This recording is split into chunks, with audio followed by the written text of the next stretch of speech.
let's ask this question. Why do we do this? Because every generation struggles with this, especially in churches. But it can be in other areas of life too. But why do we struggle with this?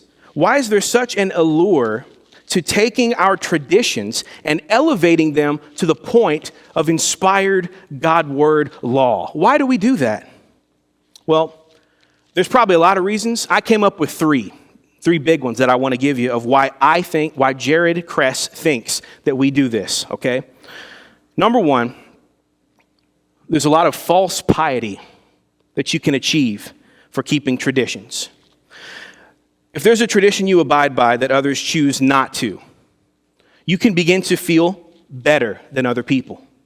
Say, I'll give you an example. The only reason I'm not saying anybody's done this to me. The only reason I had this example is because Abby and I talked about why Mormons don't drink caffeine this week, all right? That's just been in my head, so I thought, let's use that as an example because none of y'all would be on the chopping block, okay? So let's say you don't drink soda or caffeine just because you're health conscious, okay? It's not hard to begin to feel better than other Christians who do drink caffeine or soda, even though there's really no reason for it. And here's where false piety happens. You've all known someone who's done this. We've done it at some point. Every time someone offers you a coffee, for example, you say, oh goodness, oh no. I gave up coffee years ago when I got saved. You see how, you're saying things without saying things, right? Every time you hear someone pop that top on a Mountain Dew, you just kind of look over with the side eye with disdain on your face, just dripping.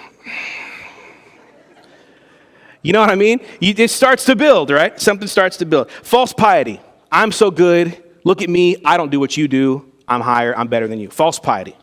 That's number one. Number two, why we do this, we get to feel like God when we tell other people what to do. There's a little part of our fallen nature wherein we like to pretend to be God. And a fallen way that manifests itself is telling other people what to do. Now, if I tell you, for example, don't steal from other people, I'm just a vessel for God's authority because God said that. God said don't steal from other people. I don't get any jollies off of that because I didn't make that up. Now, if I go around telling people, don't go to Starbucks because I said so. Well, Jared 3:16 says you can't go to Starbucks. Well, then I'm just bossing you around, right? Because there's nothing that says that you can or can't do that. So in our fallenness, we like to find ways to push and pull and tell as if we're God. And as if I have some authority to tell you what you can do when the Bible hasn't spoken on it. Number three, and this will transition us to our next point. We overemphasize man-made laws to cover up a lack of concern for weightier matters of the law.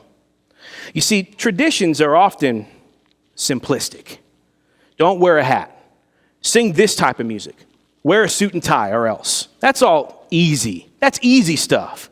You know what's not easy? Don't covet your neighbor's stuff. That's harder. Love God with all your heart and your neighbor as yourself. That's hard. Pure religion is taking care of widows and orphans. That's not simple, but it is significant. Sometimes we use traditions as a mixed direction play to take attention away from the fact that there might not be that much spiritual fruit going on in our lives. So we cover it with a big show of outward traditions to say, wow, look how holy that guy is. But when you strip away the traditions, there ain't much there. And that's what we all have to be careful of.